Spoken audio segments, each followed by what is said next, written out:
वो एक खातून फिरी जाती है, वो खुले आम अदलिया को बुरा भला कह रही है, जजेस को बुरा भला कह रही है, वो कोई नहीं पकड़ सकता उसको, क्योंकि वो उसको उस कैटेगरी में रख दिया है, वो कानून से ऊपर है। वो चोरी भी करे, आज तक नहीं बता सके कि लंदन में अरबों रुपए की प्रॉपर्टीज किधर से आई हैं, वो नहीं बता रहे। वो सिर्फ ये कह रहे हैं किसी की जरूरत कैसे पड़ी कि हमें सवाल भी पूछ लिया। वो ये ऊपर ये खास लोग हैं, बाकी लोगों के पास हुकूक ही नहीं है।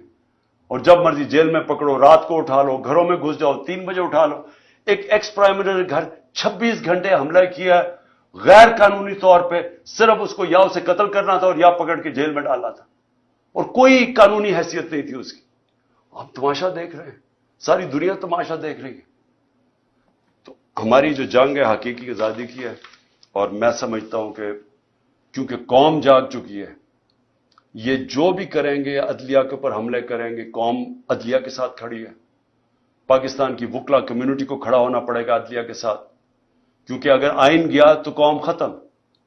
और दूसरी चीज कि ये जो कर रहे हैं हमारे जो लोगों को पकड़े, अली मीन को जो पकड़ा है, जो केसेस कर रहे हैं, लोगों को जेलों में डाल रहे हैं, मैं आखिर में ये कहना चाहता हूं कि मेरी कौम तैयार हो जाए कि अगर इनका ख्याल है कि हम चुप करके एक, या तो उन्होंने इलेक्शन नहीं करवाने, तब भी हमें सड़कों पर निकलना पड़ेगा, और अगर इन्होंने, और पुरअमन तरीके से, और अगर इन्होंने इलेक्शन करवाए और ये सबको अंदर बंद कर दिया, सारों को जेलों में डाल दिया, कारकुनों को जेलों में डाल दिया, कैंडिडेट्स को हरासा किया, ताकि हमारे हाथ बांध के अगर हम इलेक्शन लड़ें, और इनका ख्याल है कि हम चुप करके बैठे रहेंगे, फिर हमें सड़कों पर निकलना पड़ेगा।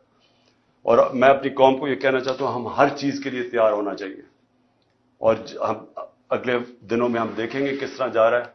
अगर हमने देखा कि ये इसी तरह ही या इलेक्शन से भाग रहे हैं, क्योंकि इलेक्शन से तो भाग रहे हैं, अगर इन्होंने भागने की कोशिश की अदलिया को तकसीम करके, और या फिर इन्होंने हमारे ऊपर इसी तरह के हरबे इस्तेमाल किए, हम सब सड़कों पे होंगे।